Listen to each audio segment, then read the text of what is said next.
Hello and welcome back to Kim Reads as we continue with Phantom. Unseemly celebrations intended the demise of Mirza Taki Khan and those who had suffered inconvenience and straitened circumstances as a result of his sweeping reforms were the first to raise a glass to absent friends. I suppose I should have been among them, but the general hilarity of the court was distasteful to me, and I felt Persia to be a poor place for the loss of an inherently noble man. When the princess was brought back to court, prostrate with grief, to be given in marriage to the son of the new Grand Vizier, Erik came to me in a terrible rage. "Is this another of your quaint and delightful customs?" he demanded fiercely. "Has no one in this god-forsaken court heard of a decent period of mourning?" I raised my shoulders helplessly. "The Shah's sister is his personal property, to be disposed of as he sees fit." Erik looked at me incredulously. "Are you telling me this girl is transferable? Like the Grand Vizier's signet ring, that whoever takes one must take the other?" I sighed. "It is often the custom in such matters." "Oh, I see," he said contemptuously. "Legalized rape is the done thing here, is it? Any man may force himself upon a woman and say it's a custom? My God, what a country!"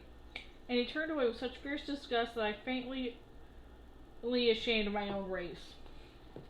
I was fully aware that he was by no means indifferent to the opposite sex.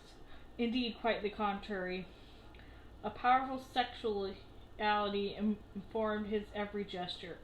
Curved and leash expressed in the enormous sensuality of his hands. This sexuality gripped every audience and made him a uniquely compelling performer. I believe it was the very quality that has fascinated the Khanum, a woman of intense and urgent passions. If the eunuchs were to be believed, the fancies she entertained for his presence went far beyond her interest in his magical skills. They say that each time she watched him kill, the intensity of her pleasure bordered on sexual gratification, and I had heard a whisper that she would invite him to her bed, that she would only dare to take the risk involved. Oddly enough, I would have said that Erik and the Shah himself were the only people in the palace who remained unaware of the whisper.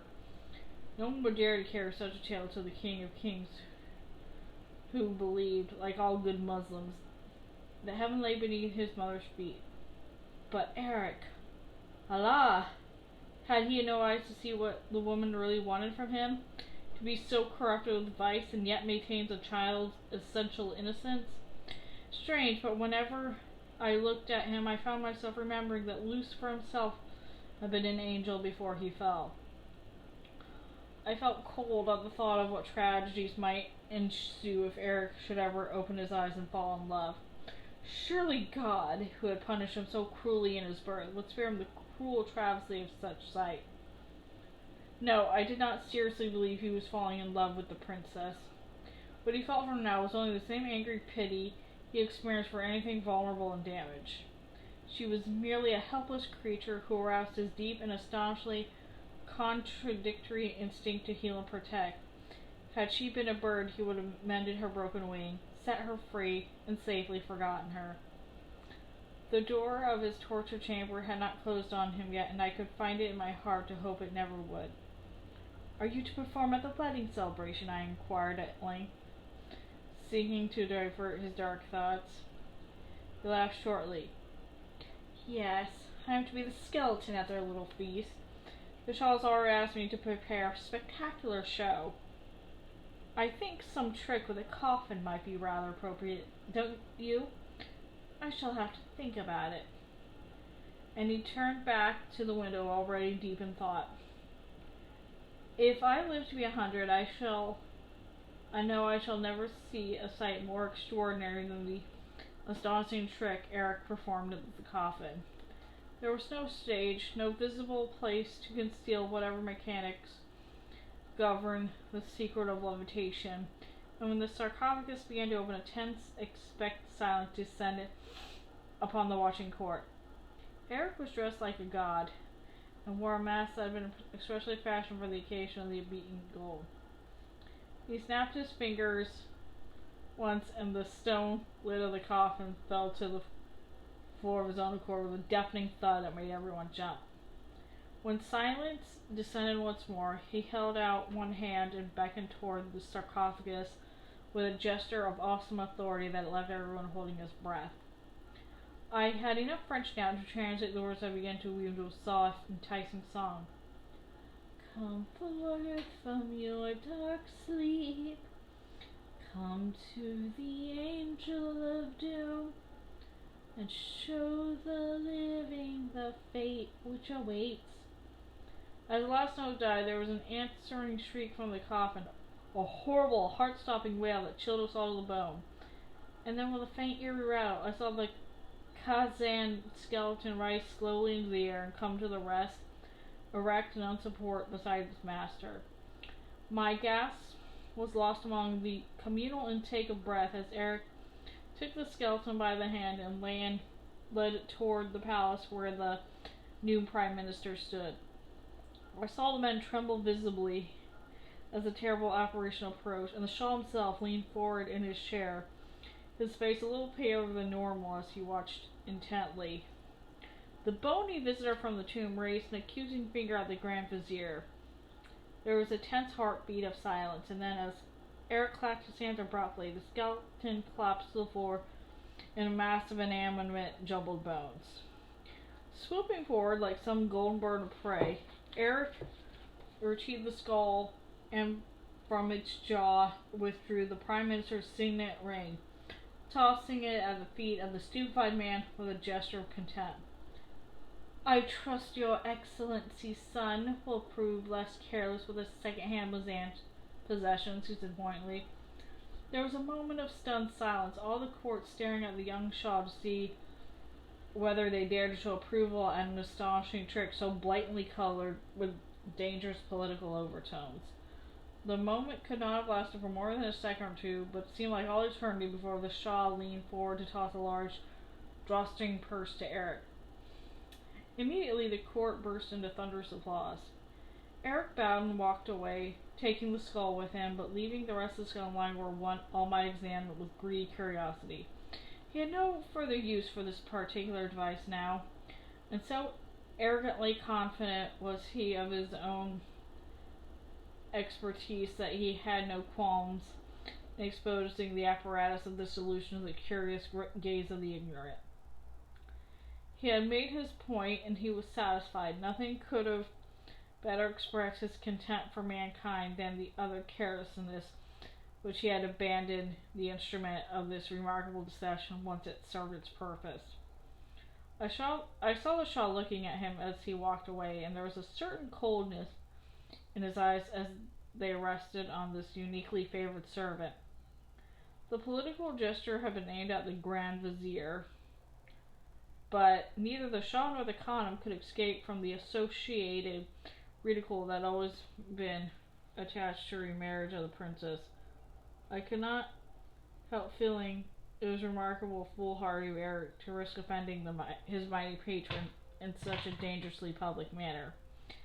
As for the new Grand Vizier, once having recovered from the unnerving experience, his humiliation and resentment were very plainly etched upon his face. When I saw him deep in conversation with his son and their supporters, I felt increasingly uneasy. Wine is forbidden to followers of the Prophet, but regrettably at court this injunction was very commonly ignored. A slave brought a tray containing goblets and a flagon of Arak to the whispering group, and a few minutes later I saw the same man serve Erik on bended knee. For some time Erik lingered, speaking to no one, as was his wont, and viewing the remainder of the evening's entertainment with an aloof and scornful eye. I was drawn into a lengthy, tedious conversation with the under-secretary and a clerk of Foreign Office, and when I chanced to look around later, I saw that Erik had disappeared. Not in itself an unusual event, but this time, for some unknown reason, his sudden absence disturbed me, and excusing myself hastily from the conversation, I hurried through the palace to his apartment. The room was deserted, no servant in sight. I found Erik alone in the beautiful bathing chamber, vomiting blood with a terrible choking violence. He looked around briefly and swore when he saw that I was there. The wine, I said dully, staring at the blood streaking from the sides of the great marble bath. How many times have I warned you to employ a taster? Where are your servants? I sent them away, he gasped, and now, if you don't mind, I should prefer to conduct my final performance without an audience. Ask nicely, and I'm sure they'll give you your money back at the door. He turned his face away from me, and I was convulsed once more by this agonized retching that seemed as though it would tear him apart. A little blood splashed up on my hand as I reached out helplessly to hold him steady. Go away, he panted. I don't want you here. I don't want anyone. Stop wasting your strength, I ordered. Do you have any idea what you may have taken? No, he muttered. I've made no study of your crude Persian toxins. I don't make a habit of poisoning people as a rule. It's not a form of death I find aesthetically pleasing. Ground glass would account for the internal bleeding, I said. There are various substances which I could have been combined. Most of them produce a protracted and agonizing death. How long? He inquired shortly. Those were lucky to die within 48 hours, but I had known a strong man to linger up to 10 days. 10 days, he echoed. Then I can go to Ashraf? I looked down at him in amazement. You would never endure that journey in this condition. I must, he said. There are instructions I have yet to give, and I must see with my own eyes one last time. I shook my head. You'll die there long before we reach the palace. Why give yourself so much unnecessary pain? The pain is nothing compared to the regret, the frustration. Nader, his voice dropped to an exhausted whisper, his hands clenched taut with agony on the rim of the marble bath. Please, order a Takaturan secretly and take me back to Mazardan tonight. I could not deny such a desperate plea for help. Against my better judgment, I did exactly what he asked. The outer shell of the Mazardan house was nearly completion. Sufficient of the building now standing, erected by the hands of more than 100 laborers, to create a glorious illusion of the past. The Kalamer structure, with its double porticos on 3 sides, and its soaring, elegantly flooded shafts, echoed back to the glories of the Persian Empire under Darius and Xerxes. But the outer facade was a cunning illusion designed to deceive the mental defenses of an unwary courier. Within, using the versatility of our high-quality baked bricks, and with Yu's own unique technical ingenuity, I knew that Erik intended to create an interior belonging entirely to the future.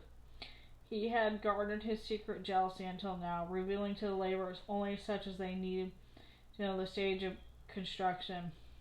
But rather than take those secrets to the grave, he entrusted me, at the outset of our mission, with documents that would ensure the structure's completion in the event of his death. I dare not look at them, and as I watched his protracted suffering on that never-ending journey, I fully expect to be required to hand them out to the master mason in charge. When we reached the palace, Erik was carried into the echoing edifice on a litter, and there, pulling himself up on one elbow, he looked around incredulously. Give me those papers, he said in a voice that was suddenly thunderous with rage, and fetch the master mason to hear me now. He was on his feet, and the trembling man came to kneel before him. You have not followed my instructions. Why? Forgive me, master, the man stammered. I did my best, but the specifications were so complex. I did not understand them. Erik snatched a wine writ from my hand and brought it down across the man's shoulder with a violence that made the fellow stumble backwards. Next time you don't understand something, he said awfully, ask, Damn you. Ask. You weren't there, master, sobbed the man in terror. You weren't there to ask. It's been more than 3 weeks since you handled us. Erik let the whip fall to the ground. Yes, he said faintly. You are right. This is a damned way to build. Get up now. Are you hurt? No, master, said the mason wonderingly. You are very fortunate, said Erik with a sigh that lacked the strength to break your neck. Come to my tent now, and I will go through the plans with you. Give you my last instructions. You listen very carefully and will not be afraid to tell me if you do not understand. I swear to you now that as long as you show me honesty, I will show you no more anger. I was present throughout the interview, but the technicalities of pivots and trapdoors and echo acoustics were well beyond me. For 3 hours, Erik leaned on the little makeshift table, explaining and re-explaining with extraordinary patience, occasionally sketching an extra diagram to illustrate a particular point more clearly. The hands of my watch stood at midnight before the master mason said that he understood everything. Are you sure? Erik persisted. Absolutely sure this time? Yes, master. Erik sighed. I turned the flap of the tent in time to see him fall. By dawn he was delirious, wandering in dark nightmares of the past. It was an accident, he whispered. It was an accident. I didn't mean to make her fall. I didn't want you to see me. Oh, Father, why did you make me do it? Why? As I bent over the water to his lips, he clutched at my arm in a terrible panic. Give me back the mask, he sobbed. Give me back the mask. Let me go home. I hate it here. I hate this cage. This filthy cage. He fought with me like a madman for several minutes, and when he fell back on his pallet exhausted, I was able to see tears glistening on the mask. Where's Shasha? He demanded with quiet fear. Where is she? She's here, I said with hesitance. She's here, Erik. She's quite safe. He closed his eyes. Don't let her out tonight, he begged, twisting his fingers on my sleeve. Promise me you won't let her out. Promise me. I promised. It seemed to call him. When he slipped from delirium into a coma, I had carried him to the half-mile to the house at Ashraf. There was nothing more I could do for him now, except permit him to die in some semblance of comfort, in the place where he had once shared a child's laughter. My orders were strict on our arrival. Reza was not to be told of Erik's presence. But before the end of the day, someone had betrayed me, and I found no option but to wheel the child into the deathly silent room. Why did they poison him? Reza's speech was slurred, now increasingly difficult to follow. I bent down and placed one hand on the child's emaciated shoulder. You must understand, he has many enemies, Reza. He has become too powerful. There are many people who hate and wish to speak for his death. If I speak to him, will he hear me? I don't think so, Reza. I don't think he can hear anything now. But he might, persisted the child. He might, Father. May I stay here with you for a while? I had no heart to refuse. I wheeled the chair beside the bed, and when the child's fingers groped blindly across the coverlet, I leaned over and guided his hand to Erik's thin wrist. I want you to wake up, Erik, said Reza simply. My music man is broken, and no one else knows how to mend it. There was no response from the skeletal figure in the bed.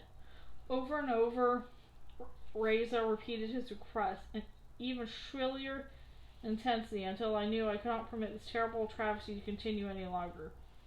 Then, as I moved toward the chair with quiet determination, I saw Erik's fingers stir on the coverlet.